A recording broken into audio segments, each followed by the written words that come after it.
You know, Today my topic is feminism. The perspective arguments upon the feminism is what is feminism? Feminism is basically a collection of movements establishing, defending political, socio-economic rights for the women and their suffrage. If we see the history of feminism, Charles Fourier is credited with coining the term feminism, relating with the dependence of historic movement, culture, country, causes, and goals. Feminist theory is the extension of the feminism into theoretical and philosophical fields. It encompasses work of variety of disciplines in anthropology, sociology, economics, and women's studies. It basically aims to understand the gender inequality and focuses on gender politics, power relations. So basically, what is feminism? It refers to a belief that men and women deserve equality in all opportunities, treatment, respect, and social rights.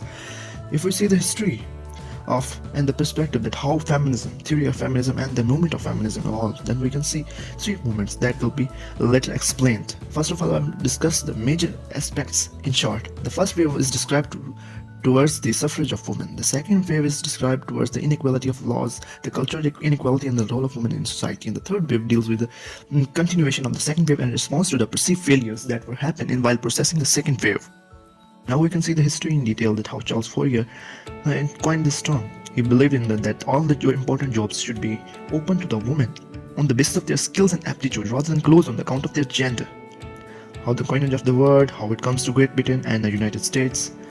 Then it's divided into three waves in a very particular and specific form. Then you can see it and you can help yourself. And talking about the three movements in major, that what happened in that movements. First wave is regarding with the driven by the combination of social and economic forces. The first organized feminist political activism involved the campaign for vote and equality. That was the suffrage of women. In the second wave in 1960s, during the second wave of feminism, a remarkable event in the human history has happened. The end of patriarchy. That patriarchy, the relationship of power, the authority of man, was no more held upon that because it was the effect of First and Second World War. That there were in the Western countries there were no more number of masculinity in high ratio. So women comes out of their house for their income and sources. So they had the authority, and this matched the patriarchal system of power, gender towards masculinity. Suddenly, women become active in politics and demanded the rights to university education, to their career, and to get easy rewards. And they also got voting. In the third wave of feminism, it is described with the certain representation of women art on all levels of government. Third wave deals with the issues which appear in the limit and which appear to limit or oppress women. The things that were issues that were violating their gender equality, that becomes the central issue of the third wave feminism. Now we can see here the three movements, and in different countries we can see how it was affected and during different years after the 20th century. The first wave, second wave, and third wave, how it was manipulated in different countries in different time. Then we come to the feminism ideologies. The first ideology is the liberal feminism that seeks the individualistic equality of men and women through the political and legal reform without altering the structure of society. That men and women are equal on the level of society. They have equal rights, equal part in their private life, family, and society. Then comes the radical feminism that considers the male-controlled capitalist hierarchy as defining feature of women's oppression and total uprooting and reconstruction of society as necessary. It explains that if a man holds the hierarchical structure, that it defines the women are under oppression and they're being suppressed by men and they don't enjoy the equal rights. Then comes to the conservative feminism that is relative to the society in which it relates. Then comes to the libertarian feminism that conceives of people as self-owners and therefore it is entitled to the freedom of coercive interference. Then comes separatist feminism that does not support the heterosexual relationship. Then we are coming towards that the lesbian feminism is thus closely related to the separatist. Other feminists criticize separatist feminism as sexist. Then comes ecofeminism that sees men control of land as responsible for the oppression of man and destruction of the natural environment. Ecofeminism has been criticized for focusing too much on the mystical connection between woman and nature. Then comes materialist feminism that grows out of Western Marxist thought and have inspired a number of different movements, all of which are involved in a critique of capitalism and are focused on the ideology of relationship to women. Then comes the Marxist feminism that argues capitalism is the root cause of the woman's oppression and that discrimination against women in domestic life and employment is an effect of capitalist ideologies. Then there comes socialist, that is arguing about the liberation is only achieved by working to both end of economic and cultural sources of women expressions. Then anarchic feminism, not so much important, comes to the black feminism. That's a chance to some, organizing the premises of Western feminist thought. During then comes womanism, emerged after early feminist movements were largely white and middle class. Then post-colonial feminism, in which we can talk about the Ken Subaltern Speak by Gayatri Spivak. Then third world feminism, motherism, lipstick feminism, and different there are. And now we have some major issues of feminism in detail, like social feminism, radical feminism. You can go for them if you want something in detail. I have given the important types of feminism that are usually discussed in our daily courses, and they relate to our discussions in studies and other curriculums. There are socialist feminism, cultural feminism, liberal, radical. To see how feminism is evolving different routes and different waves, how they are finding their ways. And there is one more that is different and not given in previous types of feminism, that's Islamic feminism. It's concerned with the feminism concerned with the role of women in Islam. It aims for the full equality of all Muslims regardless of gender in private and public life. Islamic feminists advocate women's rights, gender equality, and social justice grounded in an Islamic framework. Islam advocates the movement to seek to highlight the deeply rooted teaching of inequality in the religion and to encourage the questioning of it encourages the questioning of patriarchal interpretation of Islamic teachings through the Holy Quran, Hadith, and Muhammad and Sharia towards the creation of more equal and just society. The thing that is given in the late 20th century in the Western society was given almost 1400 years ago in the Islamic civilization to women, that authority, that equality on all bases, and the respect that was given, that was awarded to women, that was given by the Western society that is considered to be highly educated and civilized society even in the late 20th century. So where goes our ideals? Let's leave it. So there are some major discourses of feminism, like there are many type of writings, and many authors have written something about such type of things like sex industry, pornography, prostitution, and trafficking of women, patriarchal system, and sexism. And there's a globalization of women. So, when the feminism was overexploited in the society, what were the reactions that happened in the society? I think that is major discussion of our topic. So there was different type of reactions. Different groups have responded differently. Both men and women have been among the supporters and critics. Among American universities, for both men and women, support the feminist ideas is more common than the self-identification as a feminist. If a man supports the idea of feminism, then he was questioned. How could you be a feminist when you are a man? The masculinity was specified with, if you are working for the right of women, you should not be a man, you should be a woman. How pathetic is a societal mindset.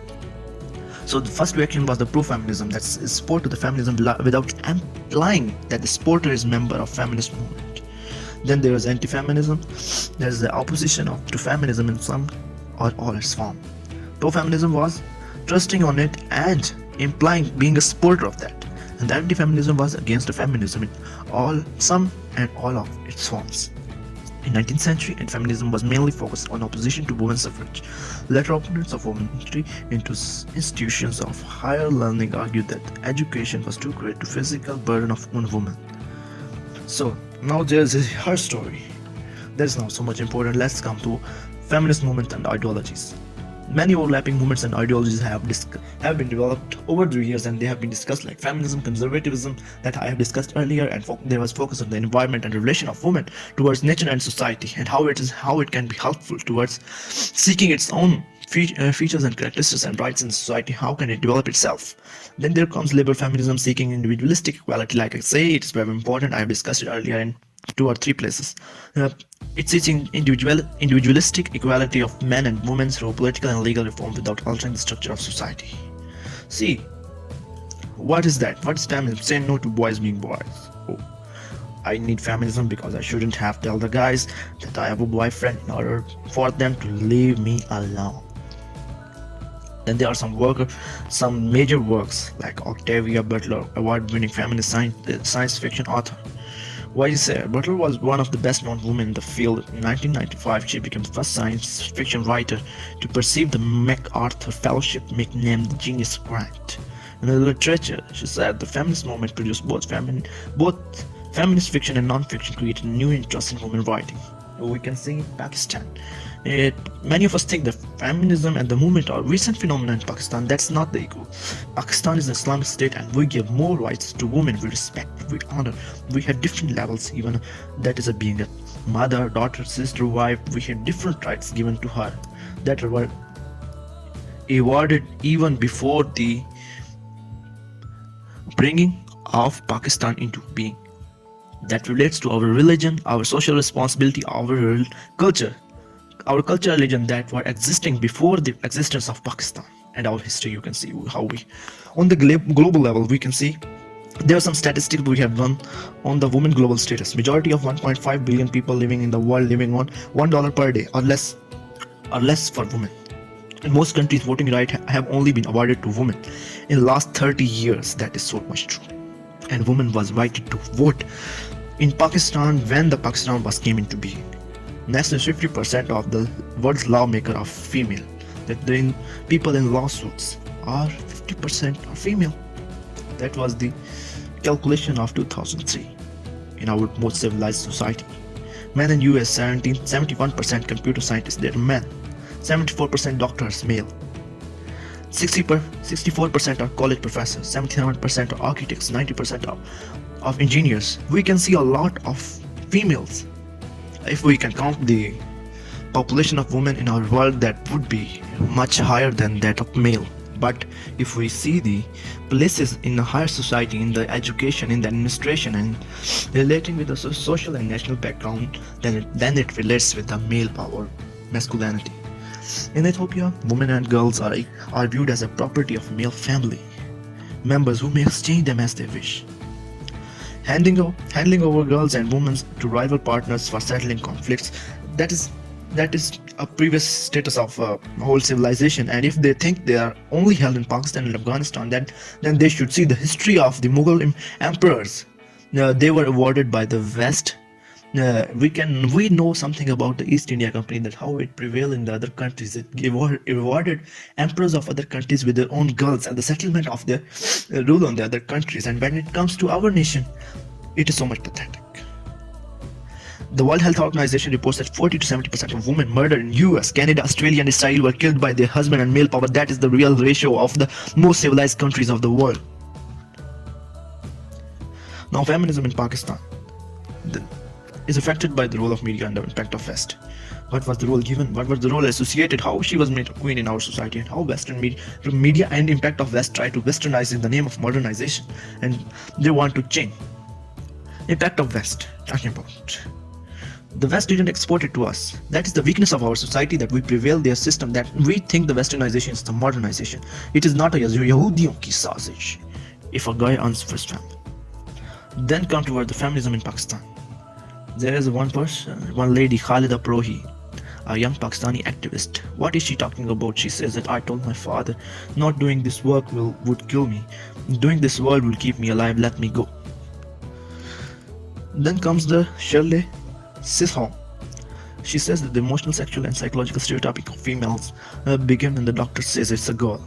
Why we still need a feminism? Because I can make my own decision and my gender decent man who wants to stop me. And in feminism, society boundaries are biased. Why they need feminism? If the feminism, what was the need of basically feminism? If the women were enjoying equal rights in the beginning of their societies, they didn't go for the feminist movement. Why this thing do not come to East? Because although there are some distinctions and exceptions, that women are cruelly behaved and they are exploited in very bad manner. I think there are some pollution, some ways of polluting society in every nation, but in our there is exception. Then the Cecil Richard says this year women learn that if we aren't at the table, we are on the menu. If we do not take part on our part, we would be the part of the others. So far, I think that was enough for our discussion. Now let's come to the 4 basic principles of the feminism, that how feminism is applied to people. That is used to increase the equality. Feminism thought links to the ideas to action, insisting we push for change towards gender equality, not just talk about it. Human expanding choice. People believe that both men and women should have freedom to develop their human interests and talents if those interests and talents conflict the status quotient. Next, eliminating gender stratification. The feminists oppose laws and cultural norms that limit income, education, and job opportunities for women. Ending sexual violence and promoting sexual freedom. Feminists feel that women should have control over their sexuality and reproduction. Then we have some conclusions for how the gender differences in socialization within family and elsewhere, transitional opposite and used in disadvantage of female. Tradition allocates of roles within family whereby females disproportionate responsibility of households and child care. They are think as the machines for making babies. The things are provided by the males, and they have been restricted to their houses, full-time duty. I think that's all for our today's discussion. If you like my video, please like in the like session and comment if you want any other video on the topic, and don't forget to subscribe and press the bell icon, please.